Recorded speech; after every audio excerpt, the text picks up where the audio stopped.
Herkese merhabalar. Hepiniz tek... Hello, everyone. Welcome again. This panel is called, Combating Hate Speech and Disinformation Against Social Polarization. The project is called Utilizing Digital Technology for Social Cohesion, Positive Messaging, and Peace by Boosting Collaboration, Exchange, and Solidarity. So, we will define several concepts. Without further ado, I'd like to leave the floor to Handan for the moderation. Welcome again.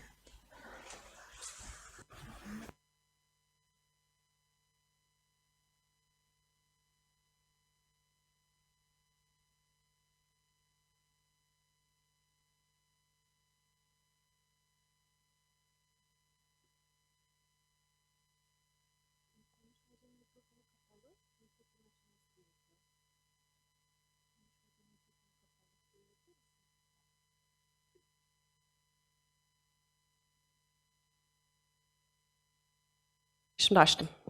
Okay, perfect. Again, thank you everyone for being here, and thank you to Granting Foundation for inviting us. Starting with our speakers, we have Alex Mahadevan in here. Alex is the Director of MediaVice at the Poynter Institute.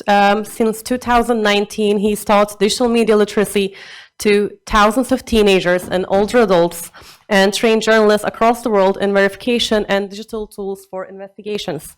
He also co-leads the Empowering Diverse Digital Citizens Lab with Stanford University researchers. So, hi, Alex. We have also Stephanie Ullman in here. Stephanie is a postdoctoral research associate at the CRASH project at Cambridge University. Her most recent work has focused on quarantining online hate speech, misinformation, gender bias, and machine translation, dynamic data statements, and exploring counter-speech approaches to fighting hate speech. So, hello again, Stephanie. And we also have Karim Darvish in here.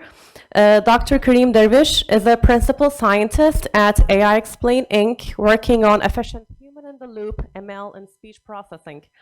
Previously, he was the acting research director of the Arabic Language Technologies Group, ALT, at the Qatar Computing Research Institute, where he worked on information retrieval, computational social science, and natural language processing. So we have quite a speaker crowd in here, and thank you again to all of you for being here. Without further ado, I would like to kick off and start the presentation with Dr. Karim Darvish.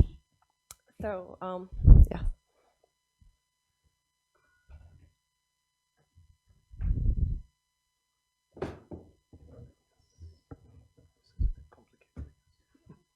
Sorry for that.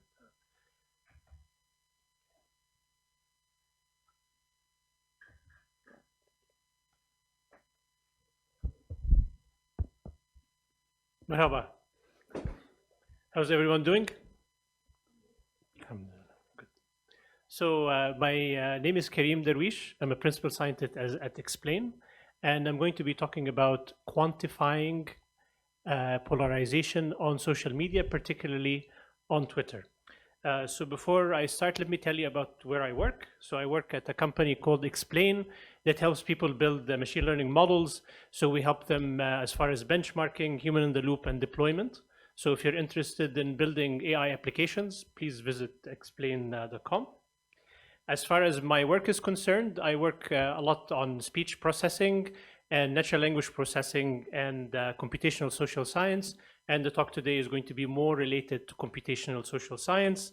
Aside from the technical stuff, this is my personal stuff now. I have a YouTube channel with, I think I have around 11,000 followers now. And I like photography. I have a few books for pop science books, and also I like calligraphy quite a bit. So without further, let's just delve right into the topic.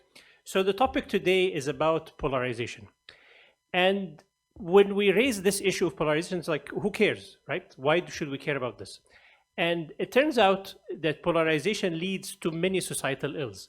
So after the coup that happened in Egypt in 2013, There was, this is one of the pop singers came out and he said, "You are one people and we're another people," right? And the increased polarization in society led to the death of thousands of people in really unfortunate way.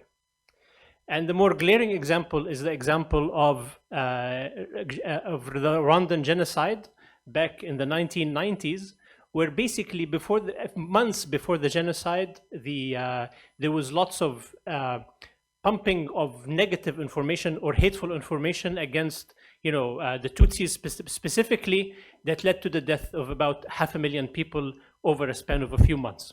So the fact of the matter is polarization and the ramifications of polarization in the sense of hate speech and the spread of fake news against the other party that increases the hatred in society actually leads to death, right? So this is very, very, very serious, okay? So if we want to quantify this polarization, and then when we say quantify, polarization, we want to see whether society is becoming more homogeneous and people are talking with each other, or becoming more polarized and they're going to stop talking to each other. There are two core technologies that I'm going to address today. The first one is called stance detection, and I'll explain what this is. And the other one is the actual quantification, meaning in-group versus out-group bias. Okay? So the manifestations of this polarization is that people who hold similar views to each other tend to delve or live in closed circles.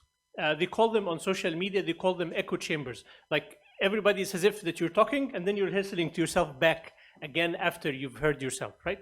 So everything that you say and the people around you are saying is socially conforming to the norm of that group, right? And the people from outside this group, outside of your group or the opposing group, there's general mistrust of the other side. There is emotional and mental and sometimes physical separation, where you would find that certain neighborhoods would have people of a certain type of persuasion, and then the other neighborhoods are of a different kind of persuasion. And on social media, having these echo chambers, this separation is even much easier than having them in real life, even though we see this manifestation in real life. And if you're interested in this, physical separation, there's a book called The Big Sword, about how certain neighborhoods in the US are becoming more liberal or becoming more conservative. And this separation leads to hatred and potential violence down the stream.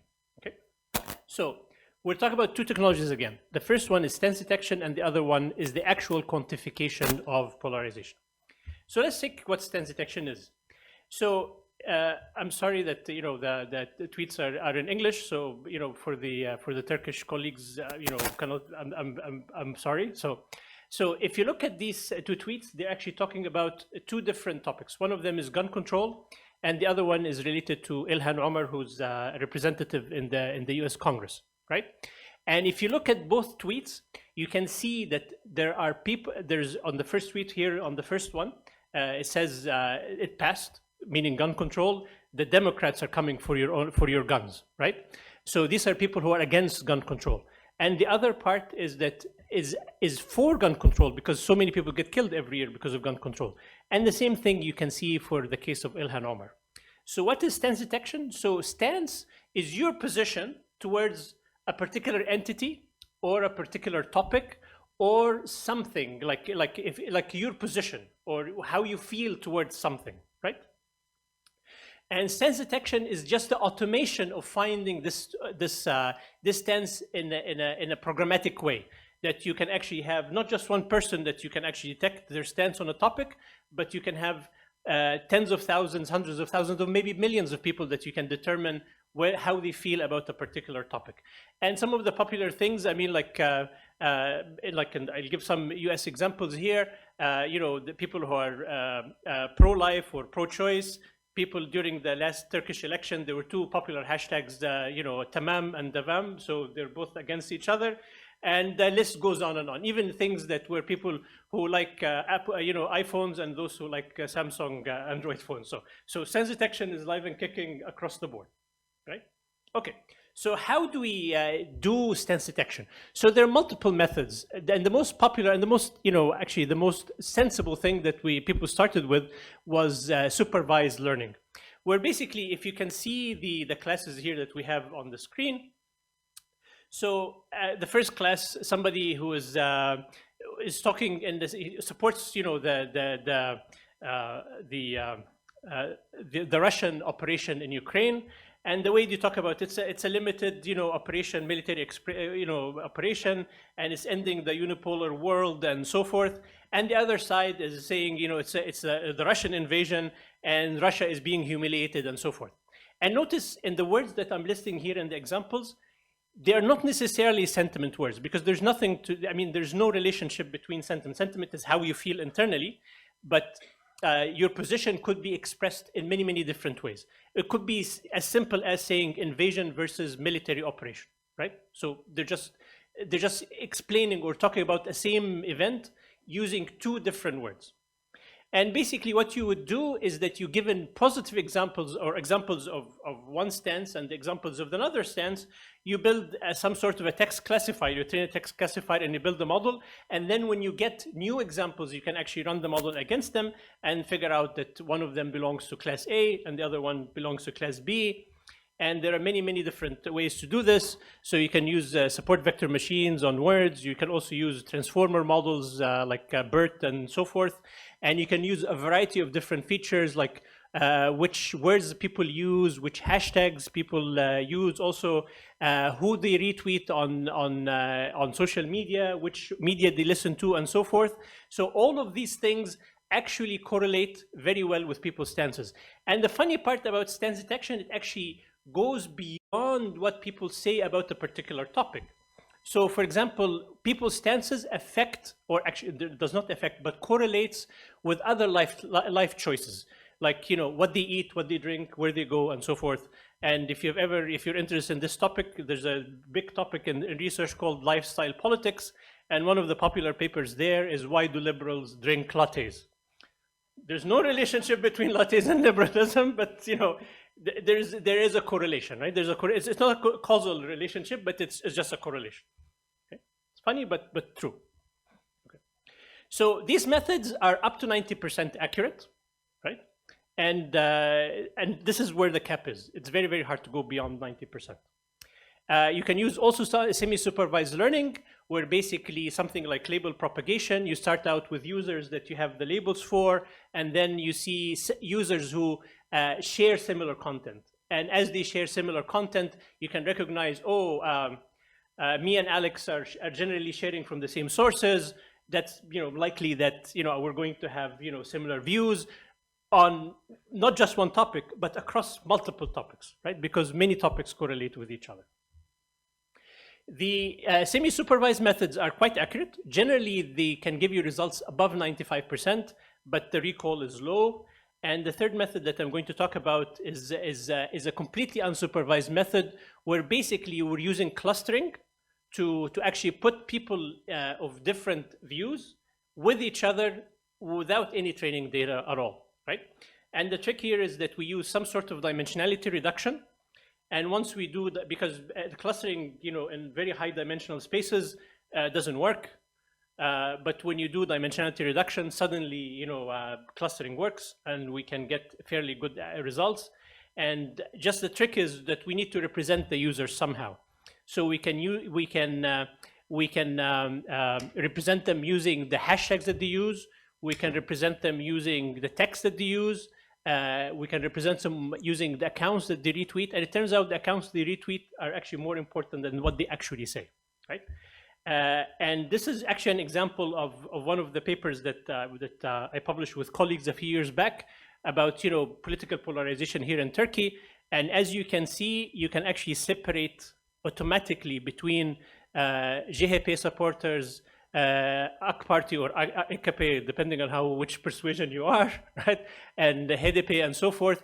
And you can actually automatically separate the supporters of every party in a completely unsupervised way, which is, from a technological standpoint, great, but pretty scary. Okay. Let's move on to the next topic. And so the next topic is, now that we know how to do sense detection, and we can separate people. We can say these people have this position and these other people have the opposing position. Now let's talk about quantification. And quantification, people might be different, right? They might actually have different stances, but they might be talking to each other, right? For example, you can have, one of the popular examples of this kind of thing is if you are in Kenya, the likelihood that people across tribal lines talk to each other and cooperate is actually very, very low. And then you cross the border, I think, into Tanzania, which is like right south of it. People are from different tribes, but they cooperate with each other. So the polarization in Tanzania is much, much lower compared to Kenya, even though the separating lines are the same. But the way that people deal with them is different.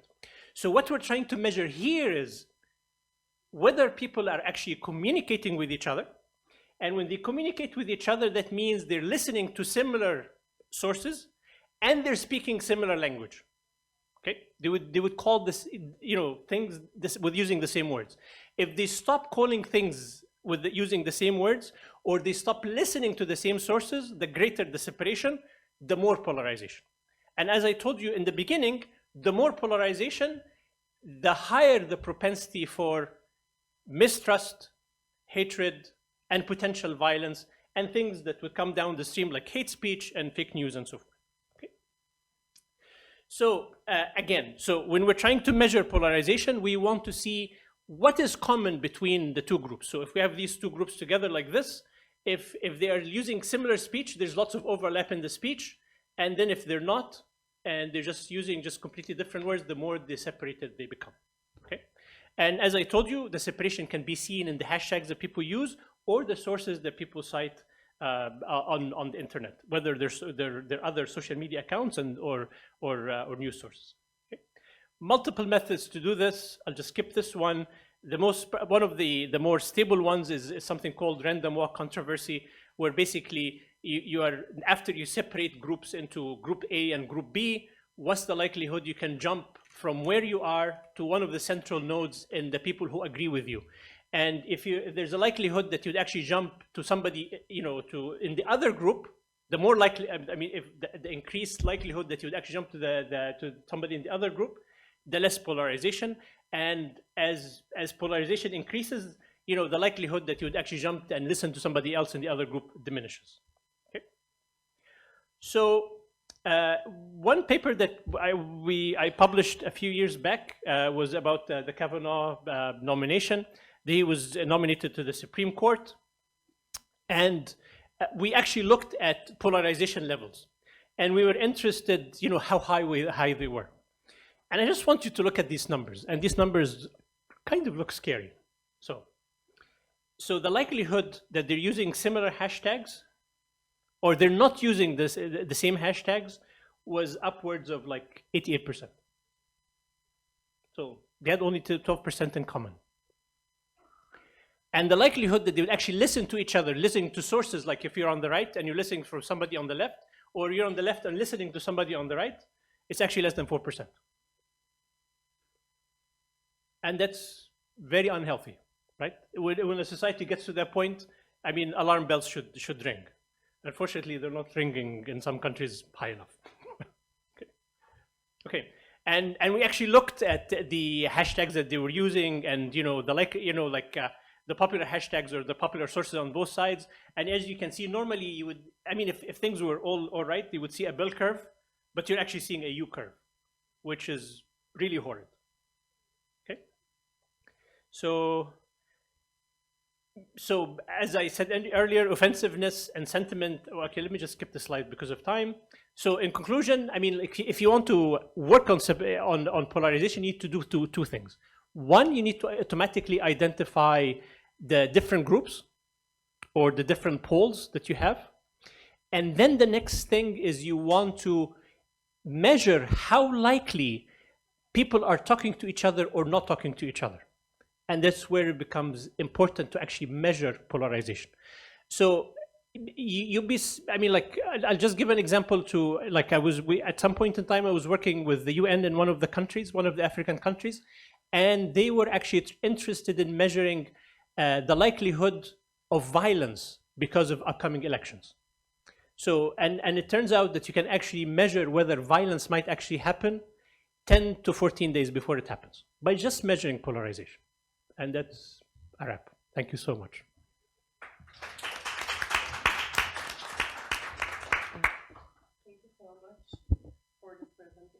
Thank you so much for this presentation. It's really, I think, scary to see how polarization demonstrates itself in data. We're going to move on with Stephanie. Thank you. Yeah. Oh. Can you hear me all right? Yeah? Okay, this is better. Just click on. Yeah. No, the next one. Yeah. Here we go. Yes, hello from me as well, and thank you so much for inviting me and for having me here. Yes, it's not gonna get much more fun, I'm afraid, so I'm gonna focus on a little bit more on hate speech in my talk, and specifically on counter-speech and using counter-speech to fight online hate speech, both in the form of human counter-speakers and also automated systems. Yes, a brief overview of my talk. I will start by talking a little bit about the problem of online hate speech. I'm not going to focus so much on misinformation because we're going to hear from Alex about this. I'm then going to move on to counter-speech. What is counter-speech? What are the different types of counter-speech? And also, what are the effects of counter-speech? I'm going to look at some studies that have been published. Then I'm going to focus in the final bit of my presentation on attempts at automating counter-speech and maybe also the suggestion of a semi-automated form of counter-speech or a human-in-the-loop approach. So I think, okay, yeah, I feel like it stops sometimes, but it's okay. Yeah, I think this is probably no surprise to anyone that online hate speech and misinformation is one of the biggest threats to democracy and peace that we are facing at the moment. And I want to read out this quote by the Center for Countering Digital Hate, which says that digital spaces, forming an important new plane of human existence, have been colonized and their unique dynamics exploited by fringe movements that instrumentalize hate and misinformation. These movements are opportunistic, agile, and confident in exerting influence and persuading people. So just looking at a few numbers here from mostly the UK and also the US, according to a study that was done in 2019, up to 40% of people in the UK have witnessed harmful content, and up to 20% say that they've experienced it themselves online, and this was before the pandemic, so it's very likely that numbers are much higher today. And there are also many studies now that show that there is actually a concrete effect, an offline effect of hate speech on the internet. It is directly linked to violence in real life, and it is very likely to have very traumatic psychological consequences for victims, especially in the US and the UK, but I think this is, I've looked at other countries as well. I think this is true for probably almost all countries, that alongside an increase of online hate speech, you also see an increase of offline hate crime happening. Defining hate speech is one of the trickiest tasks, probably. So I'm just going to refer here to what the United Nations provide. And they define hate speech as any kind of communication in speech, writing, or behavior that attacks or uses pejorative or discriminatory language with reference to a person or group on the basis of who they are. So basic identity factors such as religion, ethnicity, nationality, race, color, descent, gender, and other factors. So one problem is we have no universal understanding of hate speech. It's debatable whether that is even possible or desirable. It's not a legal term of art in most countries. And an increasing problem is that it's becoming more and more multimodal. So we don't just have text that we can maybe use a system to detect, but we have more and more a combination of text and image, such as memes. And another problem is, of course, that you have all the different social media companies that have their very unique guidelines and codes of conduct. The current approach is still mostly content moderation, which is problematic because, first of all, it is reactive. So someone has to suffer from hate first, someone has to report it, and then maybe it will be deleted, a user might be blocked, and of course that also raises questions of censorship. Another huge problem is the unethical side of the human content moderators.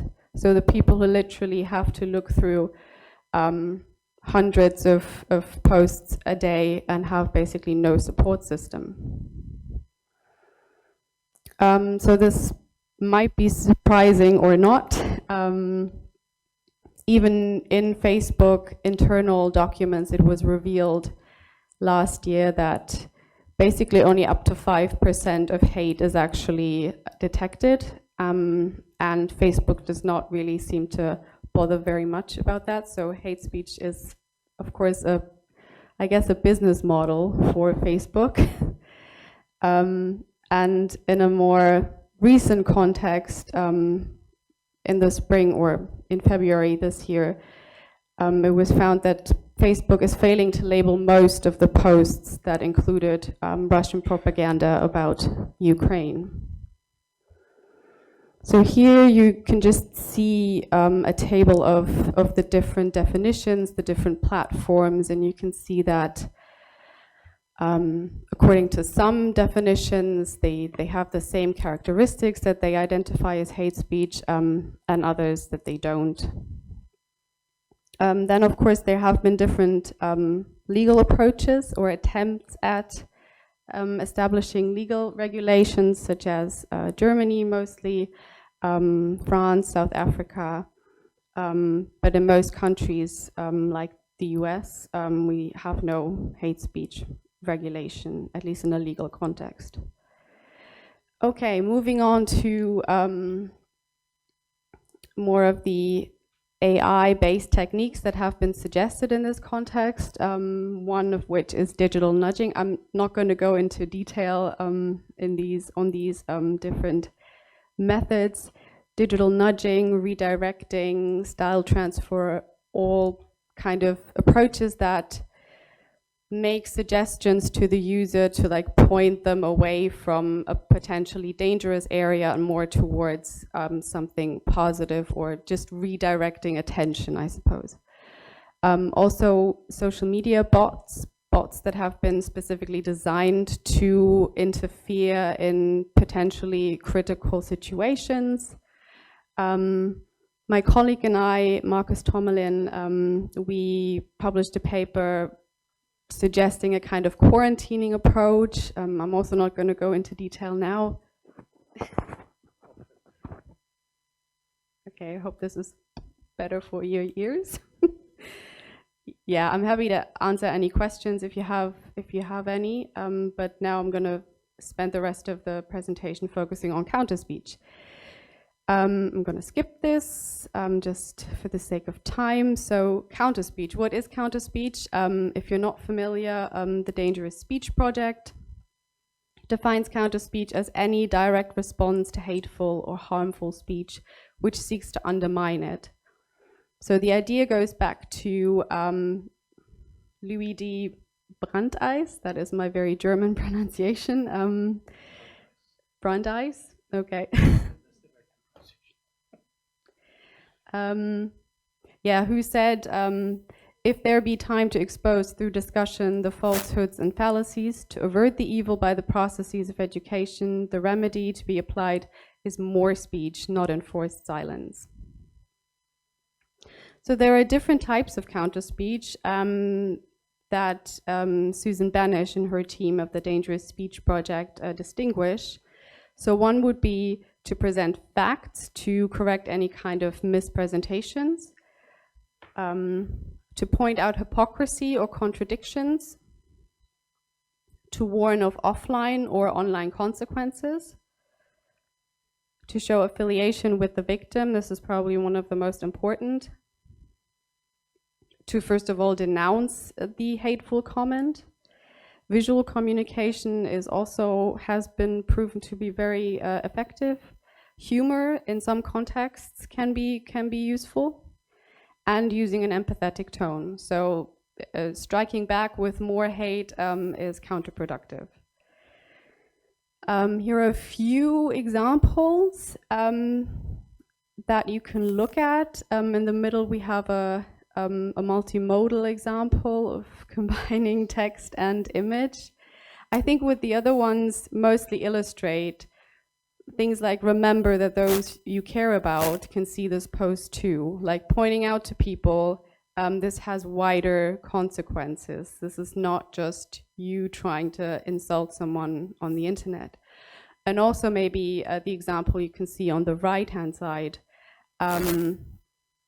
saying I feel for you, I hope you're okay, like why do you put out this hate towards other people? Okay, one of the most important questions that has been asked is, can counter-speech actually change the behavior of people? And maybe another question is, should that be the goal? What should be the goal of counter-speech?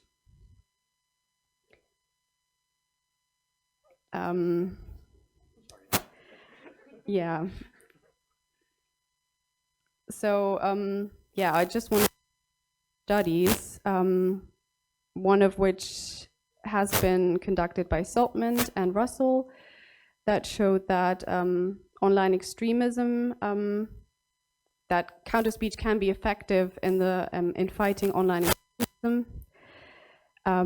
It has also been found that it is more likely to be successful if one person is speaking to another individual rather than you're trying to change the minds of an entire group.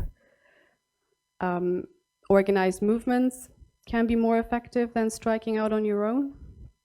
And probably the most important aspect would be to reach the so-called bystanders, so to reach the people. You're very unlikely to change the mind and behavior of the perpetrator, but you could reach people who are just reading, listening. It may increase the number of positive comments that follow. And another very important thing is empathy and morality, and applying to those qualities. How much more time do I have? Okay. Another interesting finding has been that the identity of whoever performs the counter-speech tends to be important, their identity and their social or political status. So it has, for example, in a study by Munger, been found that in the context of racial harassment or racially based hate speech,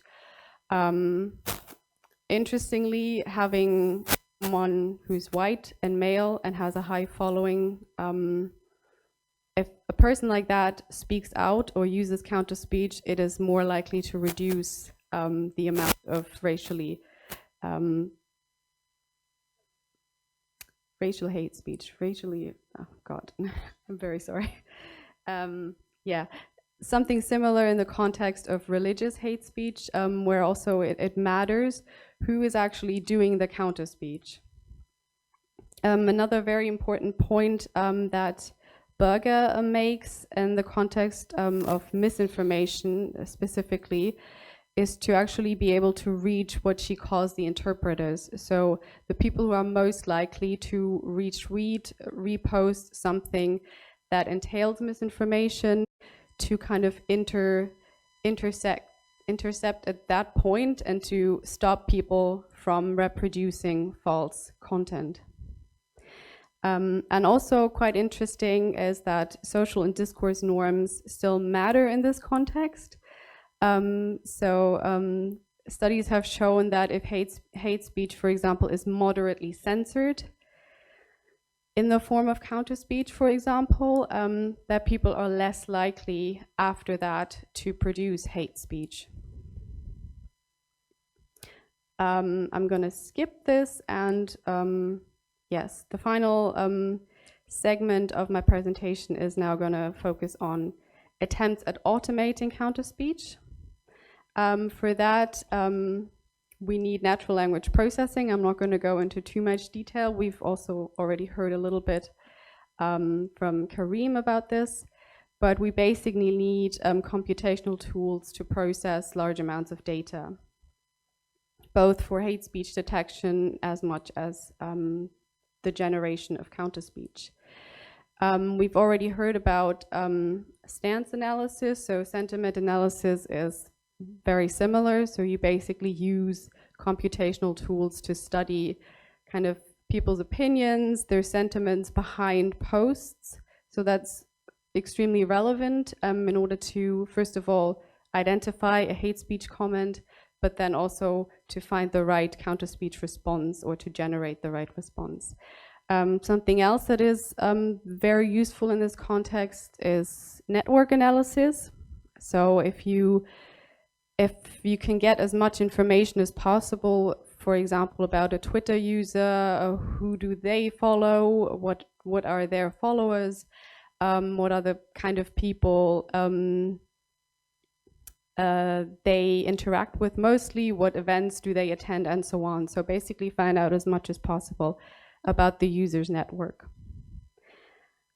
Okay, one of the biggest problems I want to mention in the attempt to automate counter speech is still to create or generate responses that are of high quality. So basically to make them as diverse and relevant as possible to the hate speech comment. So for example, if you just post a comment like, please refrain from using such language, or this goes against our guidelines, is very unlikely to have any effect because it is a very generic and repetitive response. These are just, I apologize for the content of these. Some of these are, or all of these are horrific except for the counter speech responses. But here you can just see, like on the left-hand side is a very carefully constructed response to the original hate speech comment, like saying things, I fully understand that this is very scary. With fear, however, does not rarely come irrational thinking. Writing purely racist things is not okay. Just, accept each other. People are different. So this would be a very, but also constructed by a human. On the right-hand side, you can see differences in responses. You can see, again, a very carefully prepared expert response, but you can also see a very generic response, just saying hate speech is not tolerated, and even a completely irrelevant response, the last one, which addresses a completely different type of hate speech. So diversity and relevance are extremely important. So this all comes down to basically the training data and the annotation of the data. And there are different ways of acquiring the data. One is probably the easiest and fastest is just to use computational tools to scrape internet web pages and use that content to train a system. A bit more complex is crowdsourcing. So still you use a crawling tool to scrape the web for data, but then you pay humans to do the annotation, but these humans are lay people. They're not trained in any kind of conflict resolution. And then the most advanced, but also most expensive and most time-consuming is niche sourcing. So to actually pay experts or to engage experts into producing the best counter responses and to use that kind of as training data. So over the last year, we worked on improving such an automated counter-speech system. So together with my colleague Marcus Tomelin and one of our students at the University of Cambridge, he used an already existing dialogue system and basically fine-tuned it with expert-sourced data. I will say more about that data in just 1 second. Yes, one of the downsides, so it was fine-tuned with that data, but also pre-processed with crowdsourced data. So basically pre-processing and then fine-tuning to make it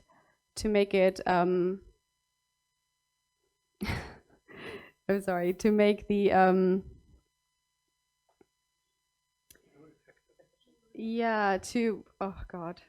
blackout. To make the responses more efficient, but also at the same time it meant that the actual general capabilities of the dialogue system kind of decreased a little bit. The data that we used was, I would say, probably the best data set that currently exists, which is the Conan data set by Chung et al., which is already a multilingual data set consisting of English, French, and Italian data, and consists of almost 15,000 pairs of hate and counter speech comments. So you can actually, if you want, try this automated system yourself. If you follow this link, it is not perfect. It is like the first version of this. And these are some examples that it creates for example, a sexist comment like women are stupid. It would produce a counter comment like there is no evidence that women are less intelligent than men. What do you mean by stupid? It would produce a response to Muslims are all terrorists. The vast majority of Muslims are peaceful people who have contributed to our country. They are our brothers and sisters, and so on. So you can actually try it out yourself if you want. Yeah, it's not perfect. Very difficult task, though, I would say, and this is why I will finish with this, kind of emphasizing that, in my opinion, I think the best possible solution would be a human-in-the-loop setting. So you have a system that generates counter-speech and maybe makes suggestions to a user in the form of an app or a browser extension, but the user can make changes and can basically decide, would this be a good fit for what I want to say or not? So this could look a little bit like you know, the smart compose and reply suggestions you get in Microsoft Office, and something similar has already been suggested by Chung et al. Last year, who developed a system that generated counter-speech messages, but specifically for NGO workers. So if we had something like this for like the average social media user, to give them ideas, to give them suggestions, but to basically leave it up to them to decide what they maybe want to add or delete from the comment, I think that will be a good solution. So to conclude, yeah, unfortunately, hate speech will most likely continue to exist, and I think we have to find approaches around legal regulation and also around the tech companies themselves, because they benefit from hate and misinformation, and I think computational solutions can significantly ease the burden on individuals, but yeah, I believe in a combined human and computer approach as the ideal solution. Yeah, thank you. Thank you so much, Stephanie. I'm really looking forward to a Twitter integration where the counter speech is, we can just use that automatically. That would save so much work. So as we're starting to talk about what possible approaches can we have towards countering hate speech, let's give the word to Alex, who is the person to go to when it comes to digital literacy. Hello, everyone. Hello. Should turn that on. And then make it big. I am going to start very negative, but I promise you I will end positive so we can have a positive ending to this. Thank you both. You are doing very complex and important work, and I hope what I talk about today can be another part of a holistic solution to the hate speech, polarization, and specifically what I work on is disinformation. So I'm going to talk about how media literacy, specifically digital media literacy, is an intervention that we can apply to fight all three of those things. But before we get started, just to kind of quantify the problem with an anecdote, this ties together some stuff that we've talked about already, but who here's heard of the QAnon conspiracy?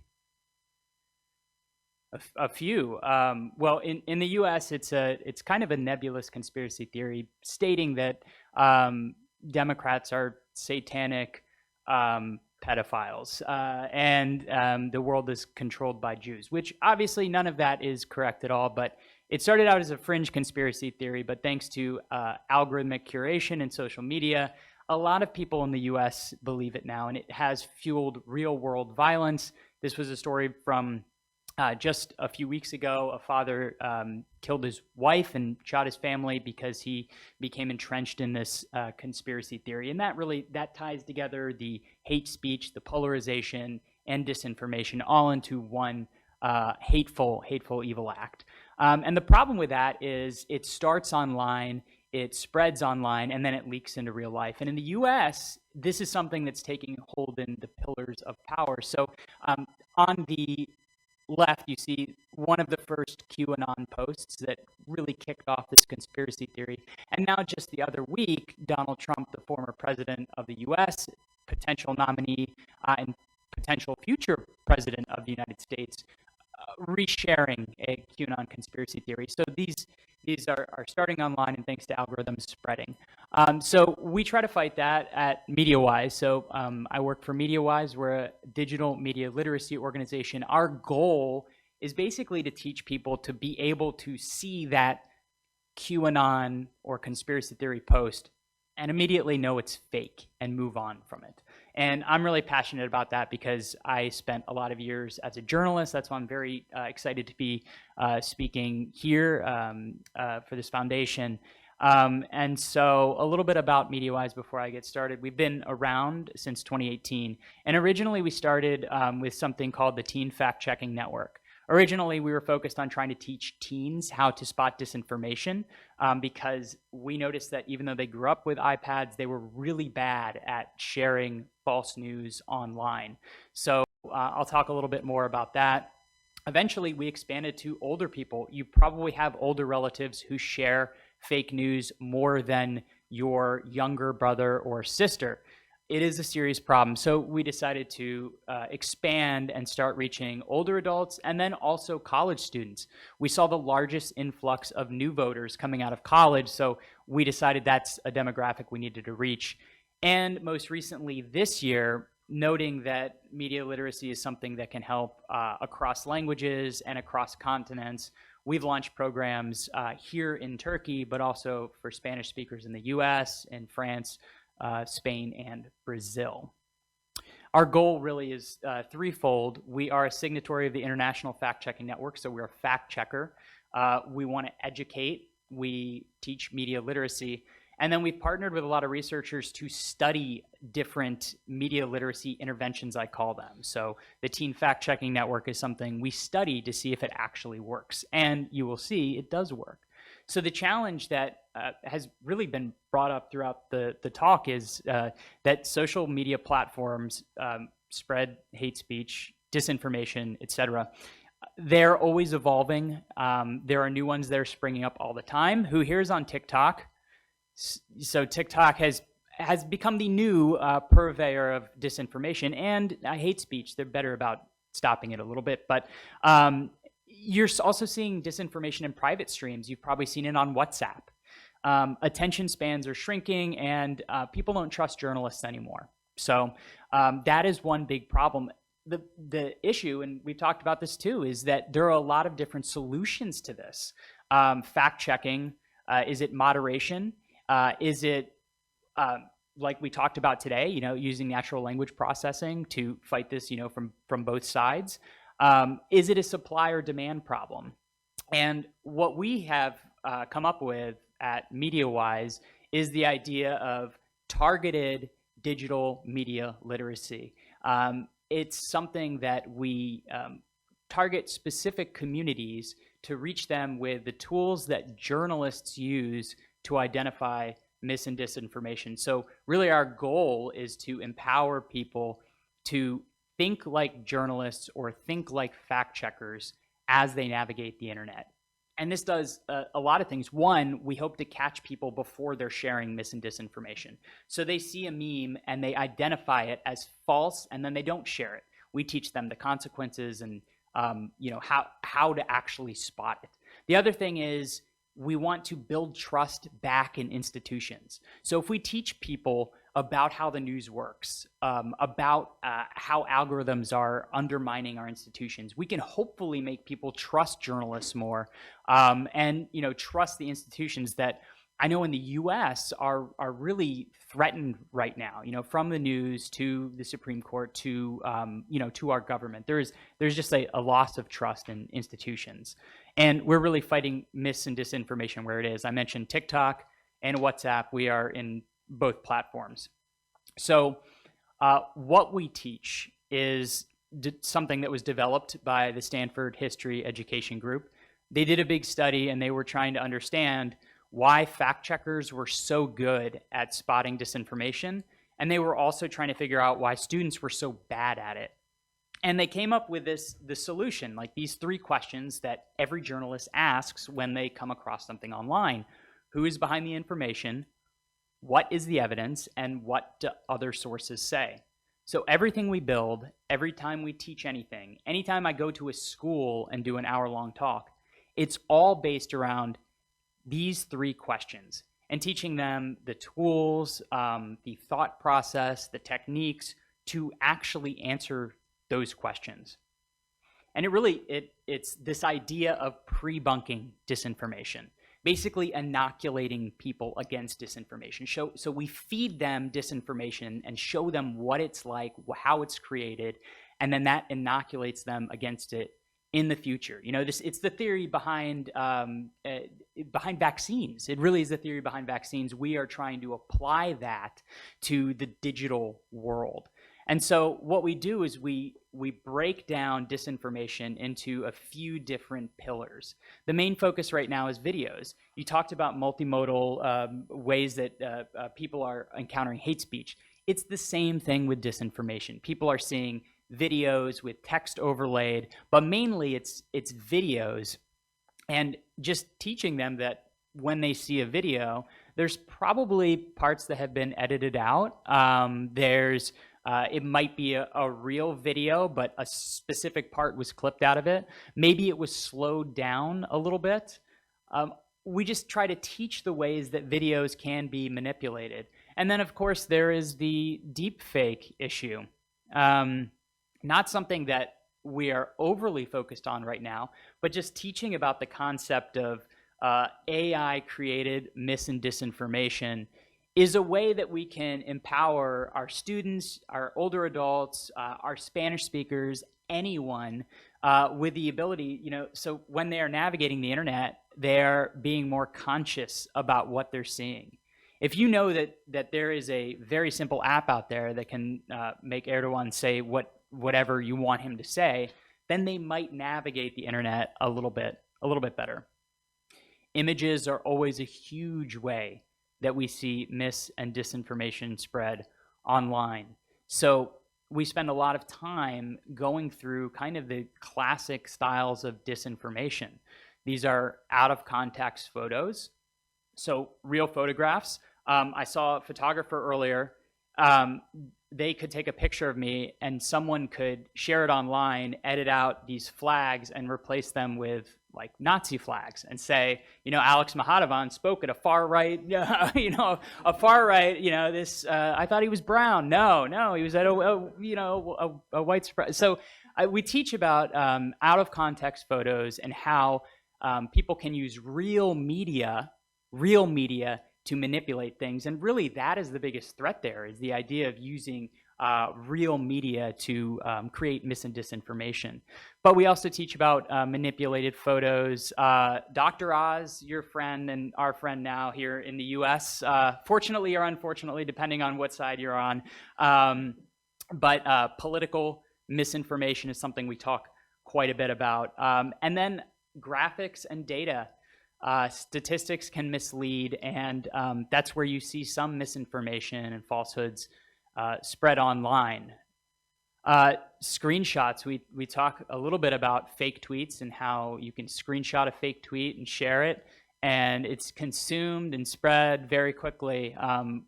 That's one of the quickest ways that mis and disinformation spreads is across platforms.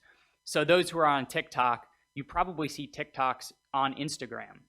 And the problem there is that mis and disinformers can share things across platforms to essentially launder where it came from. So hide who actually created the message, or steal content, or do all sorts of things, strip away the context of video.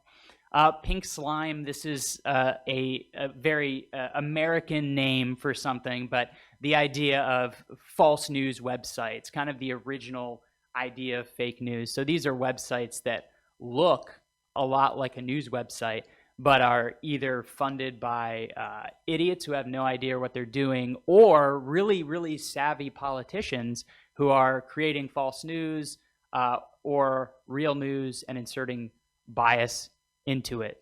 So that is another big concept we teach. And then finally, zombie claims. So zombie claims are the idea of old mis and disinformation that is shared again and again and again and again. So ever since 2021, every time a celebrity dies, and I don't know if you've seen this here in Turkey, I would think you probably have. There's an example here. Every time a celebrity or politician dies, people online will say it's because they got the vaccine. So this is the idea of a zombie claim. In the future, you are going to see this come up a lot whenever it comes to immunizations or vaccines or anything like that. This is a claim that is going to spread often. And then what we like to do is just teach the concept of red flags, what to look out for when you come across any post online, if it is triggering to your emotions, if it triggers fear, surprise, or anger, if it's from an anonymous or unverified account, and especially during breaking news. But we spend an entire hour module just teaching about emotional reasoning and how to understand your emotions when you are navigating the internet. The researchers we partnered with at Stanford are all in psychology, more than communications, because there is such a psychological aspect to all of this, to sharing, to posting. It's all tied together. So how do we actually put this into action? So those are all the concepts we teach, and that's how we break out the mis and disinformation. But what are we actually teaching these teens to do? Like, how do you? So we know what how a meme can mislead. How can I actually go about fact checking it myself? So that's what it comes down to. Again, is teaching teens how to be their own fact checker. And so the cornerstone of this is something called lateral reading, which and this is might be a very English word, but lateral reading is the concept of reading across. So opening multiple tabs and doing lots of different searches, searching through journals, searching through data sources, instead of reading vertically.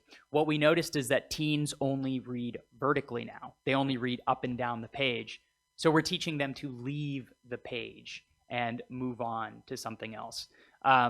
Another term we use is reading upstream. So that's going specifically straight up to the source, whether that is a scientific journal or a data point, or mostly for fact checkers, speeches. Teaching teens how to actually go about and find a speech itself. And then for all those images and videos that I talked about, we spend a lot of time teaching reverse image searching. So using tools and search engines, OSINT techniques to track down the original place of a photo. That way you can put it into context. So really all of those are ways that you can go about answering those three questions. Now I'll just I'll wrap by talking quickly through the products, our products or interventions, or how we take all of this and actually distribute it to the different demographics. So I mentioned the Teen Fact Checking Network.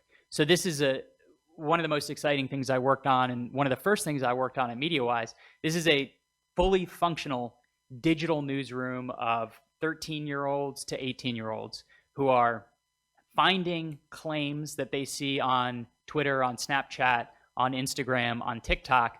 They are fact-checking them, and then they are distributing those fact checks on those 4 different channels.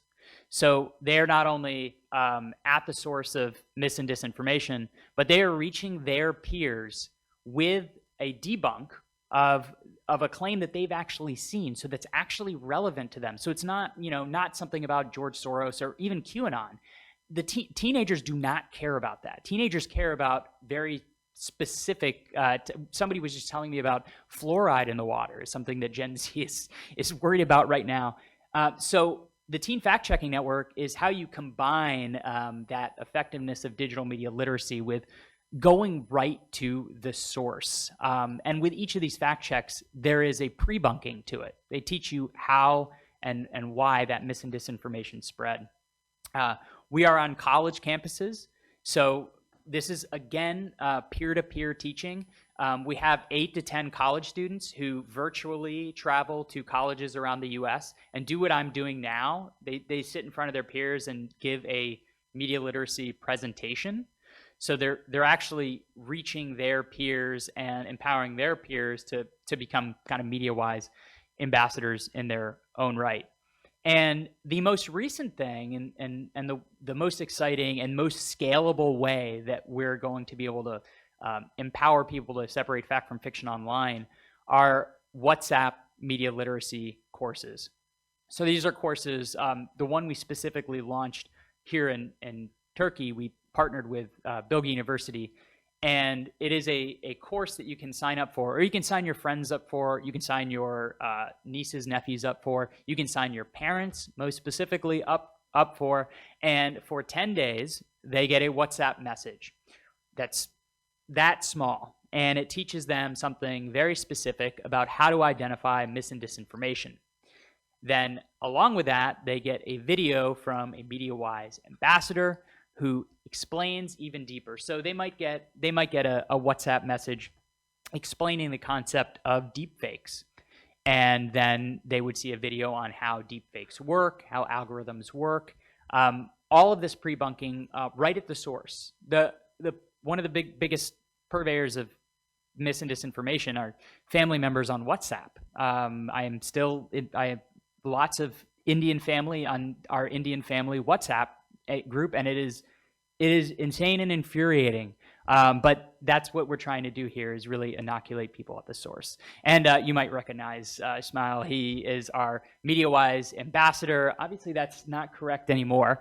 He has changed channels. But the goal here is to show Turkish citizens someone that they can trust, and really break down barriers that may come with that. And we're seeing a lot of really good results so far. So greater than 30% completion rate. We have well over 20,000 users now in our courses across the world, millions of video views. And we're studying this WhatsApp course. So we've partnered with obviously Bilgi, as I mentioned, but a few other universities in Spain and Brazil. And we've already found that these courses can increase the ability of someone's ability to detect disinformation by up to 16%. So I will end it there. Hopefully I didn't go too much over time, but I did want to end, hopefully, like we are seeing a lot of really positive results with these media literacy interventions, and they're very, very new. We want to do lots more of them. So you can actually use this QR code if you are so inclined now and sign up for our WhatsApp course here in Turkey, as I can see all of you are excitedly doing right now. So I will end it there. Thank you so much, Alex. It's great I think this was a great presentation by all of you. Thank you again for laying out the big picture and what are different approaches that we can take to counter hate speech and disinformation. So now is the time to get some questions. So if you have any questions, now is the time to go. Yes? We'll start with you. Okay, so we are doing a lot of things that actually we would like Twitter to do, for instance, right? So much energy, automated counter speech, disinformation trainings and so on. So I get questions about, in my mind, like, should we force Twitter and TikTok and so on to train, to change, to stop it at the source? And then I think if we did that, would people move to another platform, But then at least as a user, what I would like is, even if Twitter is not stopping hate speech towards me, I would like to have the option of saying that I don't want to see any hate speech. Like, I don't want to turn off the comments fully, but I want to turn off hate speech comments. I should be able to ask Twitter to do that, for instance. So I'm saying, in summary, we should work more towards pressuring these big companies that are somehow benefiting from all of this divide. Thank you. By the way, it was an awesome presentation. I really enjoyed it. I should have started with that, sorry. Actually, I forgot to present myself. So I'm the founder of Gözlemevi, which means Observatory for Turkish, and we work exactly for that, which we pressure big tech companies by doing some policy recommendations and investigations. So thank you so much for just taking that out in the beginning. And I think all of our presenters, I'm sure they will have a take on this answer. So yes, aside from the work you do, what do you think about the role of tech companies and what they should do? What should be our role in pressuring them?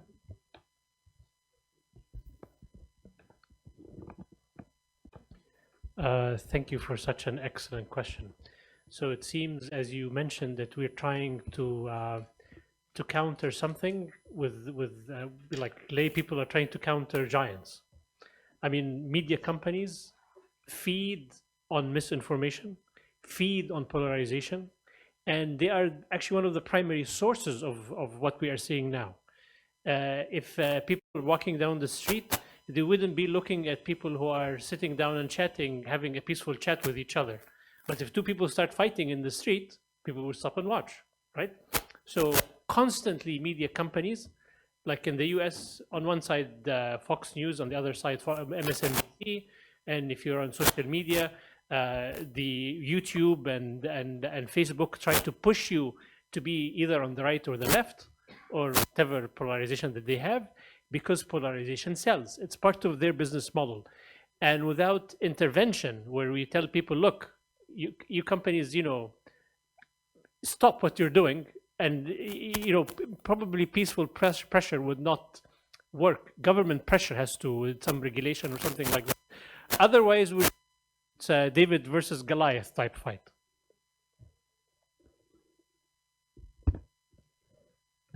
Yes, I agree. That's a really, really important question. I'm not sure I have an answer to that.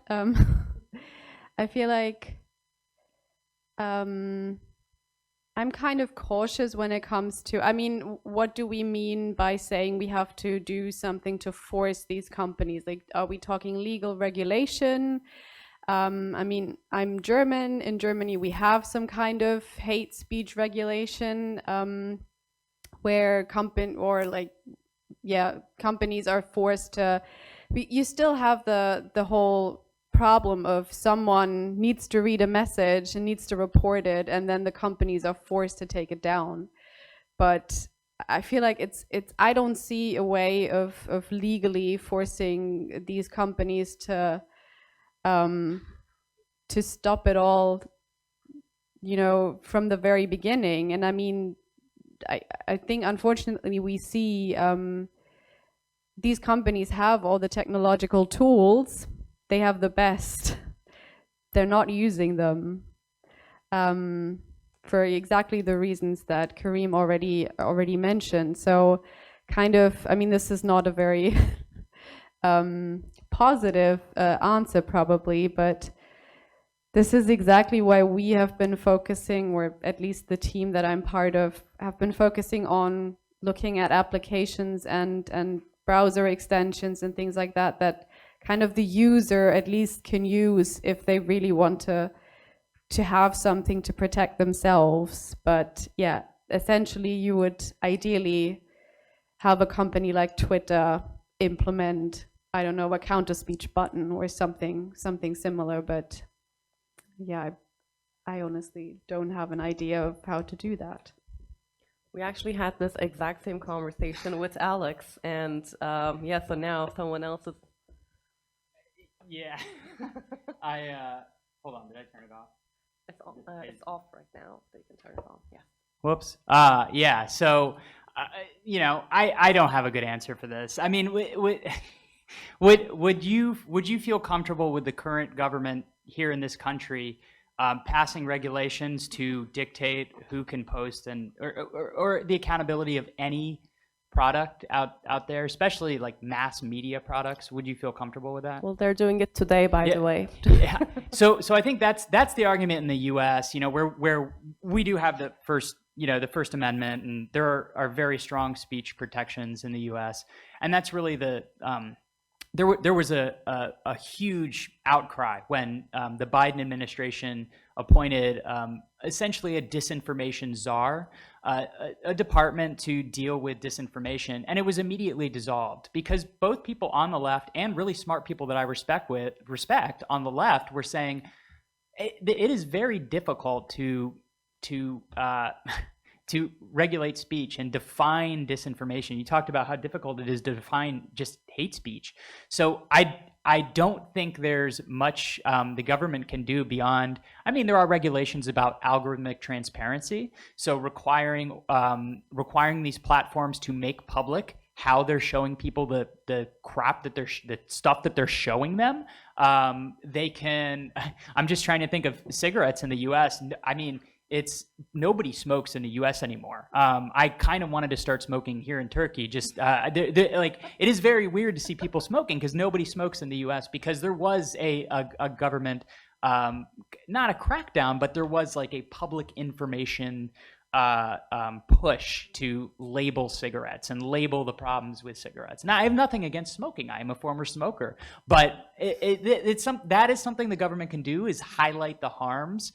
But really, it is the economic system of many countries on this planet is based off of the idea of profit extraction. And that is how these companies have grown. That is how they function. There is no way around it whatsoever unless we were to completely smash the economic system of which all of this is based on. So that's why I always kind of default back to media literacy, is because if we can grab some money from funders, and we are funded by a lot of tech companies, and put that into something good and put it into something scalable, then that's where we're able to get away from the First Amendment stuff. Yes. So, I mean, like you mentioned the word economics here. It's a very, very important, word. Like, for example, in the case of cigarettes, a lot of it was not just the information, but the economic disincentive to smoke, right? So, and I mean, like, we're kind of in the situation with tech companies where, you know, misinformation is profitable. And I don't know how you can actually change the economics of the game to make it unprofitable. I mean, like, don't have an answer, obviously, but probably economics would have to do a large part, large part of the solution. Thank you, everyone. Do we have any other questions from the crowd in here? Yes. Yeah, there will be a translation, right? Yeah. First, it's too useful for me. My question is too long and I speak Turkish, I'm very sorry. So my question is, especially in Turkey, hate speech really works. I mean, your presentations were very valuable, but in Turkey, although you pay attention to hate speech, in order to take a job in the public, you have to develop hate speech, because in recruiting employees, they control your social media. I may not be supporting Party B, but I have to pretend I support Party B, and I have to look like I'm attacking Party C through hate speech. So the measurement methods in your presentations, I totally agree with them, but how can you measure their reliability? Because I may not be hating inside, but I might just pretend that I hate. How can you measure the reliability of these methods? Because in my opinion, hate speech really works. It has a function. Even if I don't genuinely hate, I can just use hate speech to reach some results. And second, we talk about private companies and Twitter, Instagram. We talk about them, but as long as the public is not involved, as long as there are not legal measures, this hate speech will not stop. It cannot be stopped. So my question is, the attack is so powerful, especially in our generation. You don't have a chance to give a healthy response to this attack. I have difficulty responding to hate speech, it's so much, and you cannot really give a healthy response to hate speech. I mean, because the attack is so powerful. For example, the hate speech, especially in Turkey, is developed based on an idea. Perhaps the answer is not hate speech, but the attack is so powerful right now in the media in Turkey. I mean, there are so many different groups doing this, so the response is perceived as hate speech automatically, although it's not hate speech, it's just defending yourself. So basically, I have a problem with the measurement of the reliability of. First, I'll start with the first question is, in such a case, there was a Turkey-specific example that you might have to actually generate hate speech even if you don't want to. So it can be a function or a means of control. It can be an instrument. So you might have to show your polarization. And do you have any experience in regard to identifying and measuring those circumstances? And secondly, I think the question was about, when there's a hate speech, and then is there any lines crossing between hate speech and defensive speech, or how do you actually respond to an extreme trigger that might kind of put you in kind of hate speech position? So how do we define, in a contextual sense, how do we define those speeches? Tough questions from the Turkish crowd. Very tough question. I'm still thinking through it. So. Maybe I can start. I would like to start with the second part of your question. So first of all, I think counter speech or countering hate speech should never be the victim's task. So I find that is basically just too much to ask. This is why it's so important that other people who are just bystanders say something, use their voices. And also, I think for some cases of really extreme hate speech, there should definitely be laws. And like in Germany, certain things are illegal to say for obvious reasons based on the history of the country. And I think, yeah, certain things should be regulated legally. And with regard to the first part of your question, I think that that is such a good point, and also a very disturbing point, but it shows how contextual the use of hate speech is, that in some countries, in some areas, it might be completely condemned, but in other areas, and we've seen this in the States as well with Donald Trump, that it's kind of even at a high political level, it is profitable to use hate speech. And maybe,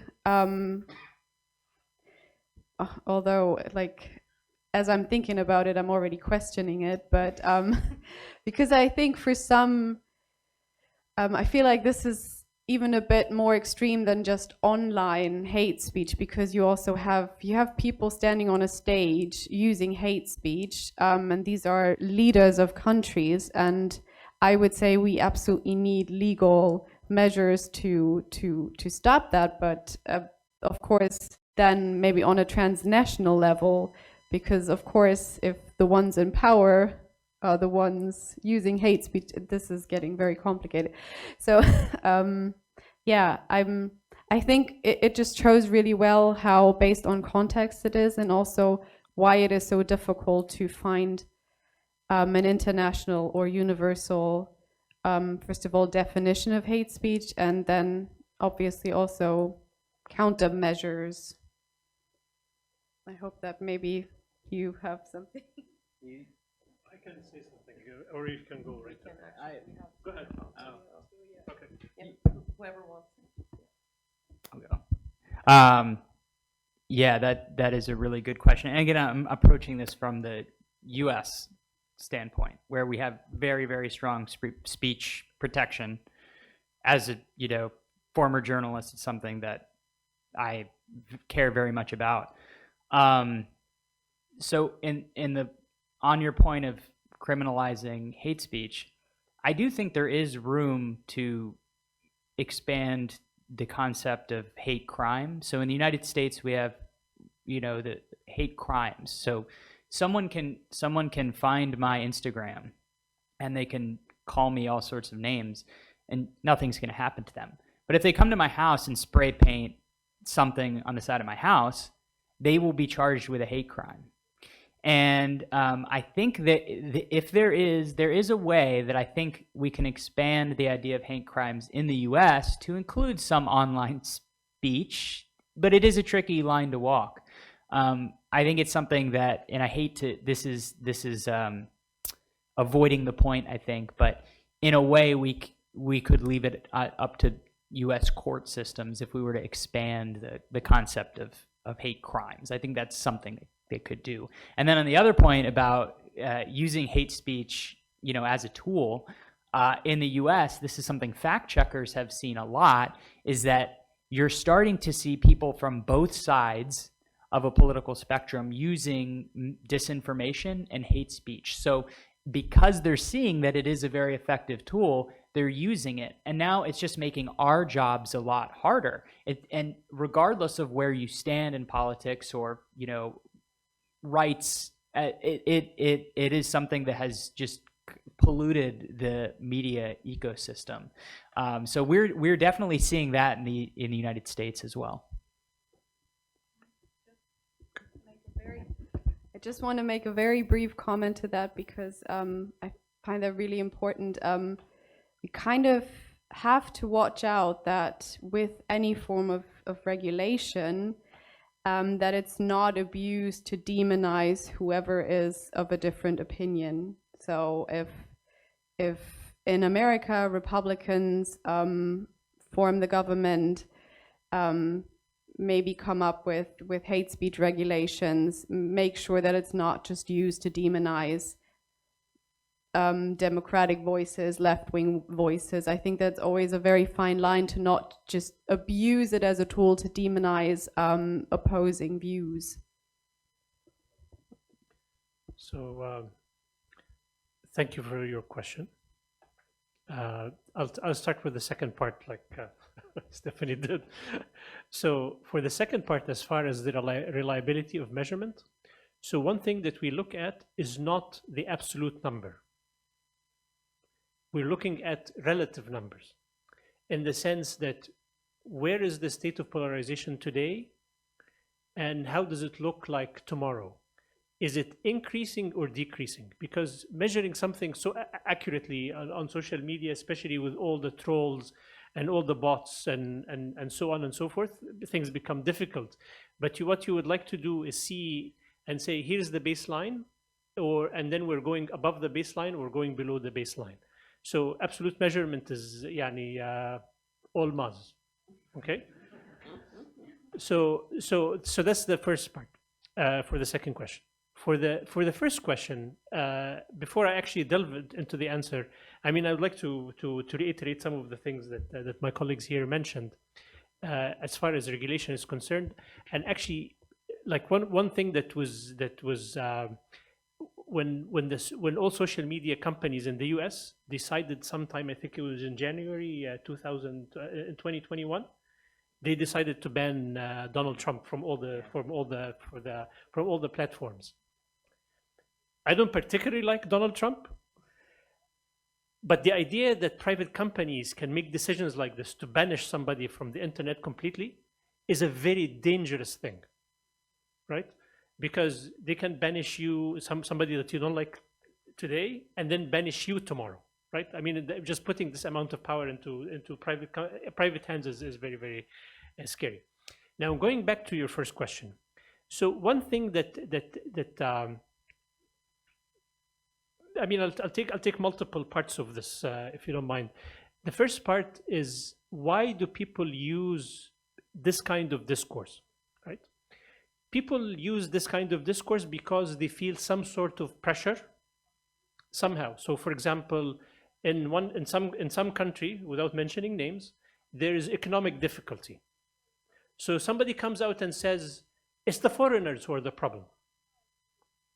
In the US, for example, they said it's the Mexicans that are the problem. In other countries, they say it's a different group of people that are the problem. And then you get this narrative continuously happening, and people looking for a way out of the misery that they're in. So people's core issues need to be addressed. If they are facing, for example, economic hardship, then the issue of economic hardship needs to be addressed, so people can find a way out of the problem that they have. So that's one thing. The other thing that is really, really important is the humanization of the other side. For example, the people who are different from you, they are people who have children, who go to work, they ride public transportation, they might eat at the same restaurant that you like. They are humans just like you, right? So the humanization of the other side is extremely important, because as polarization grows, the idea of dehumanizing the other side to the point that you would not employ somebody who is actually on the other end of the spectrum. I mean, in some countries, I mean, you just go, you're sort of surprised. You go to one university and everybody looks the same, and then you go to the next university and everybody looks completely different, and you're like, that cannot be right. I mean, the society is a lot more diverse than this. How can you segregate like this, right? Some of you might have seen this in some places, right? So this idea that the other side is less human needs to be broken down. That the other side is human, and the humanization, and then mentioning the stories of people. I mean, there was an instance of the Syrian teenager who they stopped on the street. Some of you might have seen the interview, and the hashtag came out at the end that I'm human also like everybody else. This is important that people see that there's a human on the other side. So humanization is important, and the addressing of core issues in society are really, really, really important. Because without direct, attention to the problems that people have on a day-to-day basis, somebody's going to come and they're going to say, the problem that you're having is because of this other person. And people who don't know better will probably believe it. Thank you. Thank you so much, Karim. I think it really delves into the issue that misinformation and hate speech are, not just something that we can solve within ourselves, but they trace back to bigger societal issues. And like you said, dialogue and remembering that we're human and empathy is really at the core. Thank you all. This is going really exciting, by the way. We're actually talking about economy and monopolies and governments and regulation. Tech is everything. So any more questions? Yes, I'll do 1, 2, 3. So maybe I'll start. Or maybe we can start there. Yeah. So you all did it at the same time, so. Thank you for the great presentation for all, and this is contributing to me too much. Thank you. And I have 2 questions. First of all, do you think that anonymity encourages people to speak in a way that they are hating each other? And also, if we ban the anonymity in social media, could it be effective for hate speech? The first one is that. The second one is about Web 3.0. So I have to ask that Web 3.0 is offering us a world that platforms connect such will not be effective anymore. So there will be no Google, there will be no Facebook maybe. So we can identify ourselves to one another person. So do you think that in Web 3.0 will be effective in hate speech? Thank you. Can I take the first? So I'll just answer the first question, if you don't mind. So hiding behind the screen makes people indulge in misbehavior far more often if they were public. So there was this study where the people were allowed to play a video game, and there was a chance that they might cheat. I mean, there were tools for them to cheat. And the funny thing about this experiment is that when they had people wear sunglasses, the propensity of them cheating increased because they felt more anonymous. And that's why in many countries, especially like repressive regimes, they have police wear masks. So they are more brutal when they handle protesters.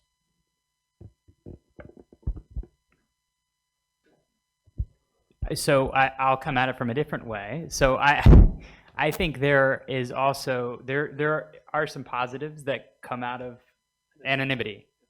I'm thinking of whistleblowers. I'm thinking of marginalized groups who feel too afraid to speak out, specifically on Twitter. There has been, Elon Musk, blah, blah, blah, like he's, going to buy Twitter or whatever. And one of the suggestions was forced de-anonymization. So forced, whatever. So basically forcing people to prove they're human and post under their own name and image.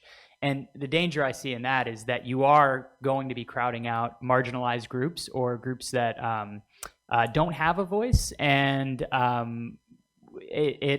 I think there is a great amount of good that can come out of getting rid of anonymous accounts, but I don't think it outweighs giving voice to the voiceless. And I am only speaking from like the U.S. standpoint. I mean, it could absolutely vary by country, but I know I would be worried about the effect on whistleblowers and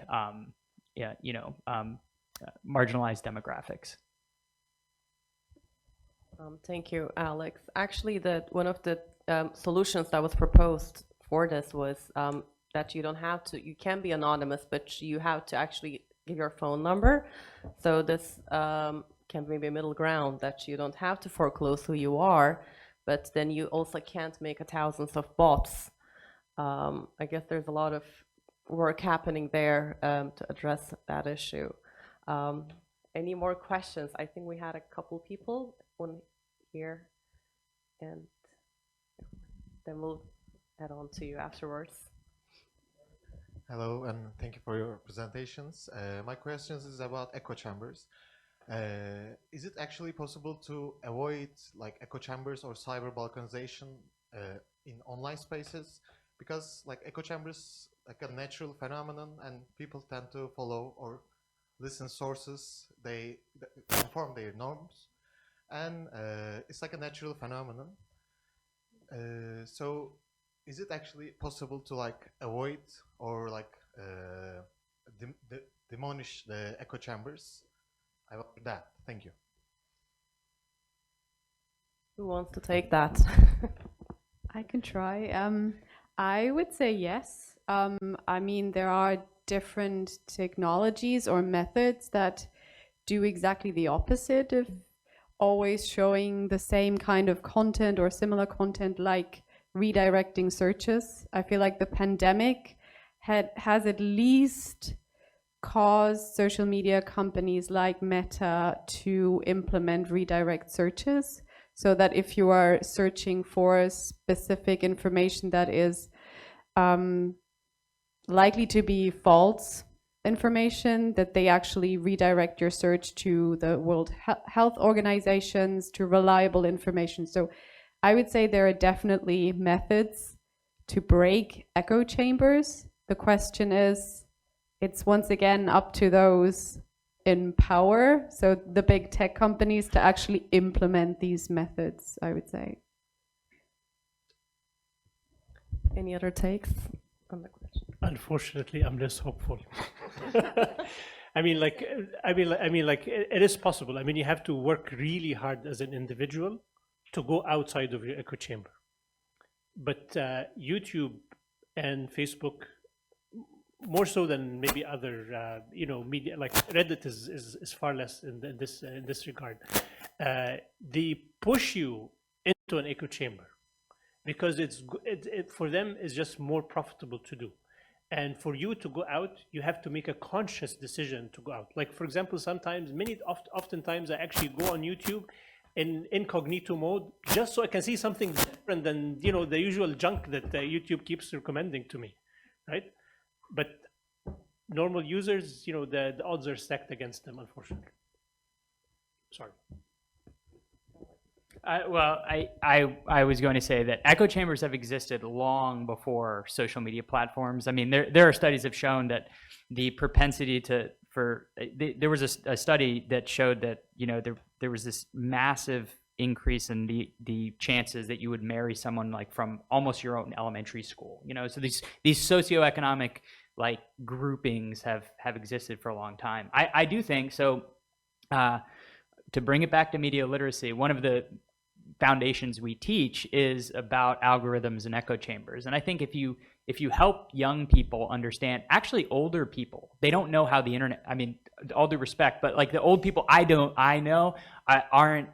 really know how algorithms work. And if you help them understand the sorting that algorithms do, and why that the things that they see online are being chosen for them, then I think they're more likely to be active social media users. I think the news feed on Facebook has trained us to be, we live in these echo chambers because we're scrollers, because we're not active internet users anymore. We don't read beyond the headline. So I do think I do think some of these suggestions are really helpful, but really shaking up the algorithm is one thing. It's a good question. And the Web 3.0 one, that's a really good question that I have no answer for. So.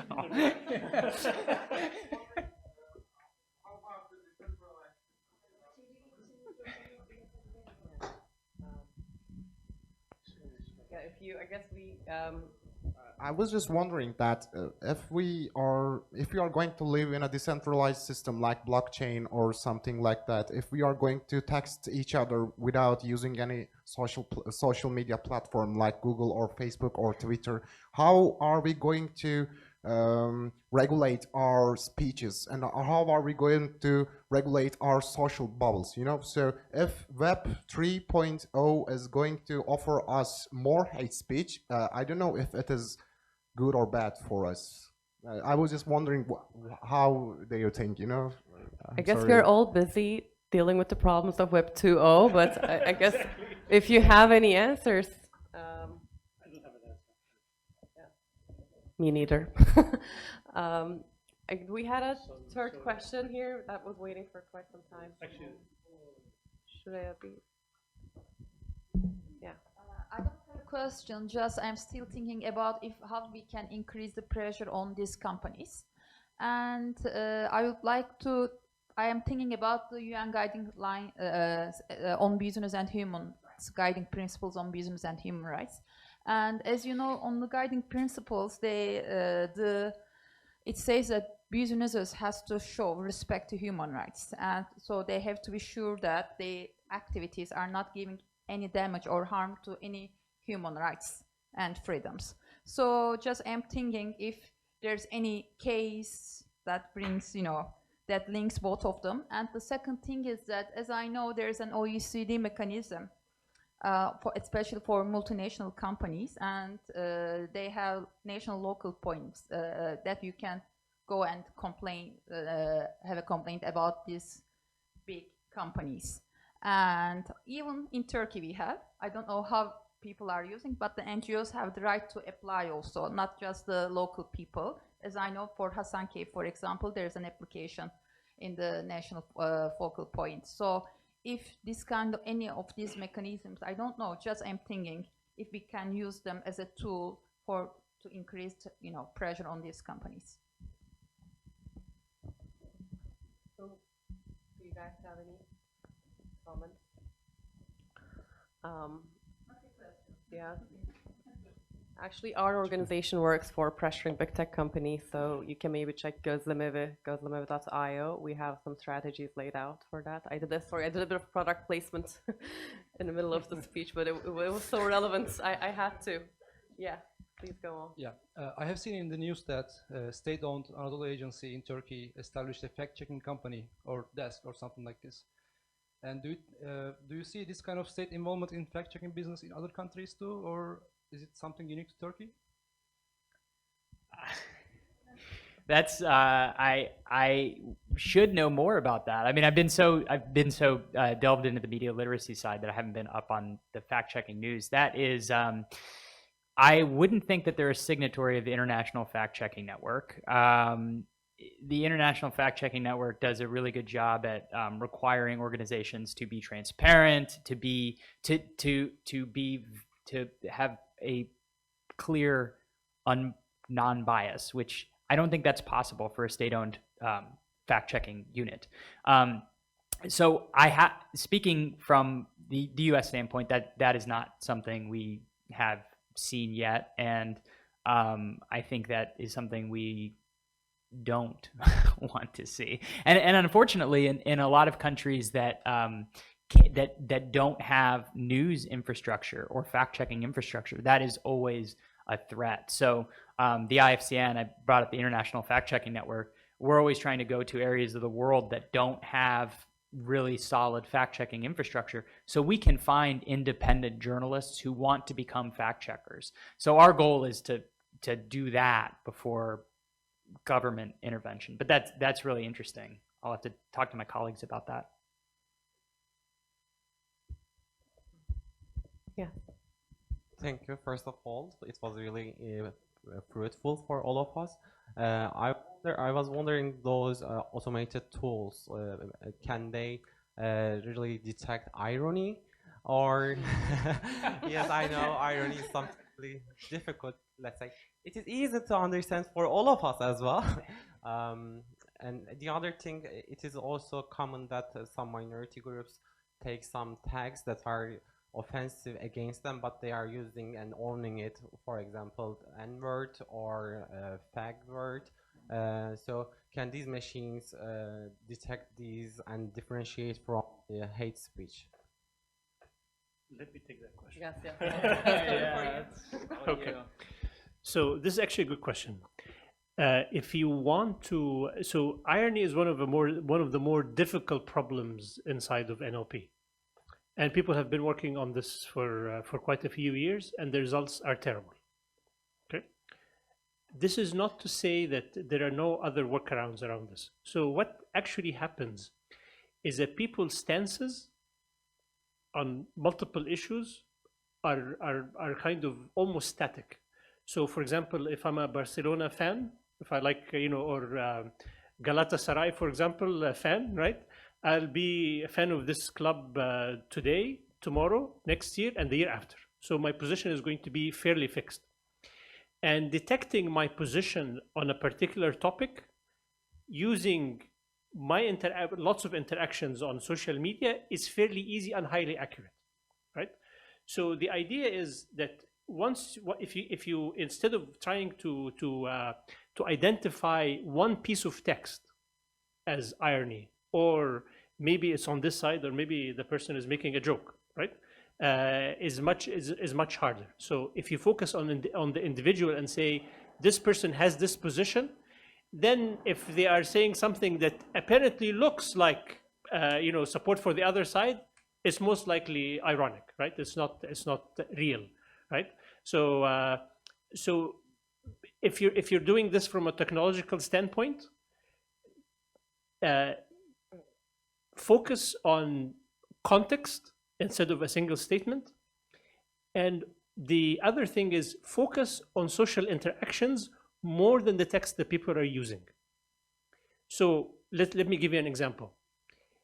If I never talk about politics, ever, I only talk about football, by just knowing which news source I put, which article from which news source came the news about the football that I care about.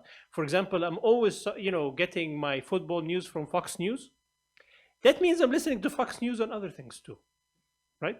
And even though I never mention politics, my position can probably be, I'm most likely right-leaning.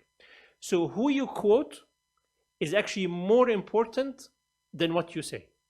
So focusing on social interaction and looking at the context of the person is much more important than the actual text. Any other takes? Yeah, I just want to add something with regard to the last part of your question,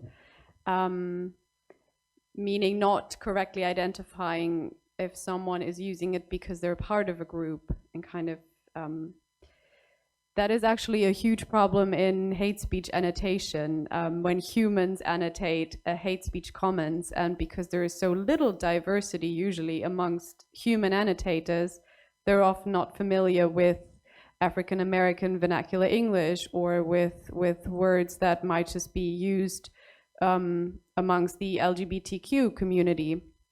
So it's a huge problem. I think we need a lot more diversity amongst human annotators, because I think we still rely on them very much.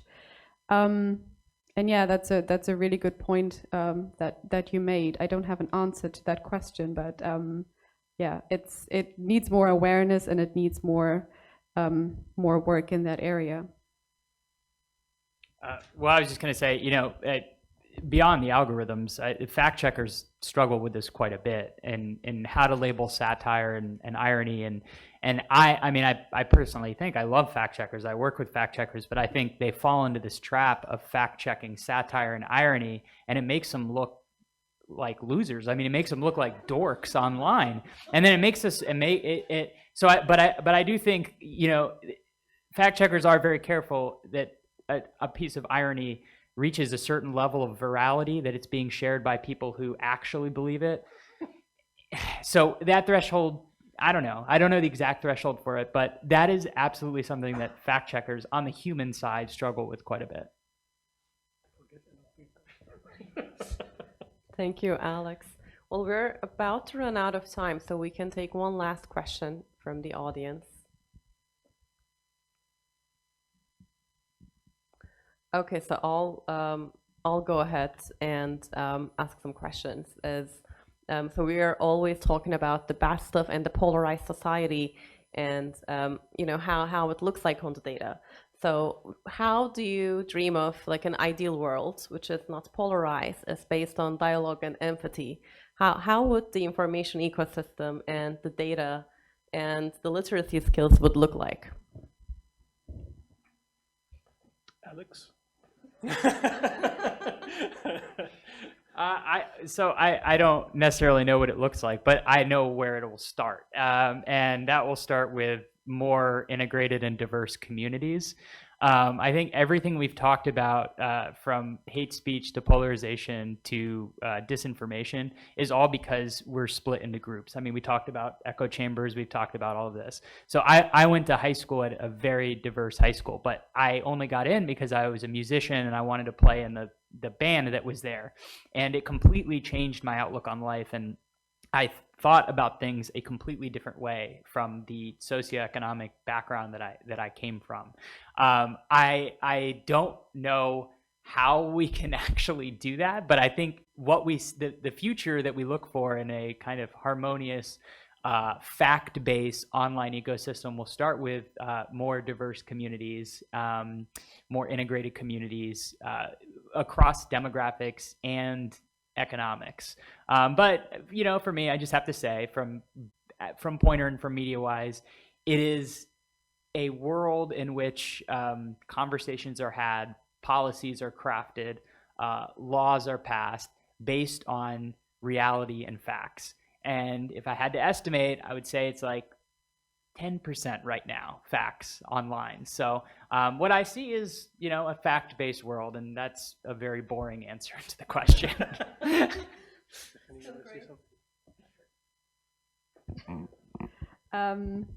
Yeah, I basically just want to agree. I think diversity is most important, increasing diversity, especially in the whole tech field, because it is still very much a male and white dominated area, and we see that in the development of algorithms, of systems, in the annotation. They're like problems. It's the same problem at different steps, and it always comes down to at least one part of the problem being it's not diverse enough, and it only focuses on a very, very privileged group of people. And also another huge problem that I would like to see kind of tackled more in the future is focusing on languages that are not as dominant as English or Spanish or Arabic, but also focusing on the smaller languages, because a lot of people speak languages that are not widely spread, and some of these people rely heavily on social media and the internet, but they're just not represented. So allow me to take a different tack to this question. So I don't know if you guys are familiar with the Robbers Cave experiment by a researcher. His name is Muzaffar Sharif. He's actually Turkish.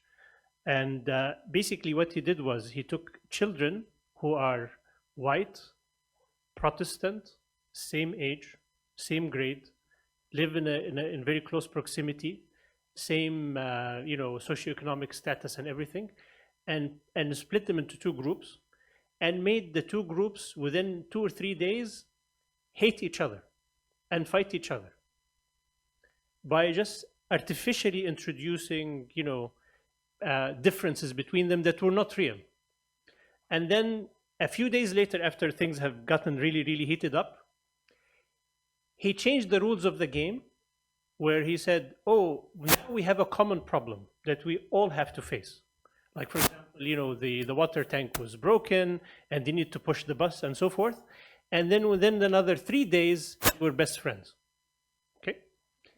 So the idea here is, instead of saying, oh, you're that group and that group and that group and so forth, crafting a common identity for people is really, really important, where everybody sees themselves as one whole, right? We might be different from each other, but at the end, there are more similarities between them than differences. And focusing on the commonality between us as humans is important.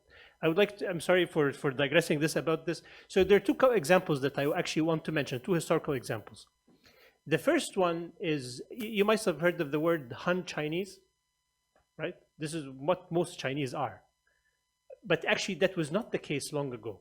So there used to be many tribes in China.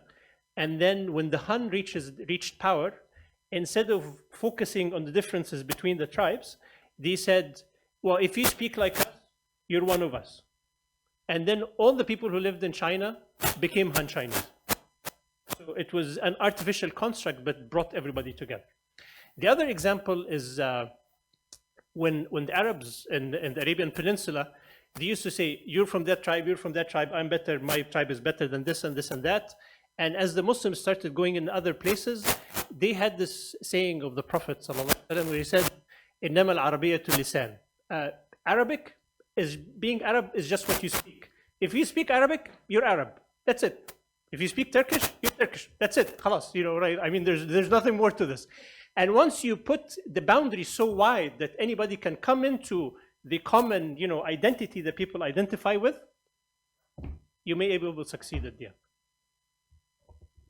Thank you so much, Karim. I think this kind of lays out, you know, we need facts, we need diversity, and we need a communal identity. And maybe we can leave this with a positive note that, you know, we're all working toward dialogue and change. And I would like to thank Hrant Foundation, first of all, for bringing these people together. Thank you to the crowd for the amazing, honest conversation. And thank you to our speakers, again, for being here. So we'll call it a day. Thank you so much.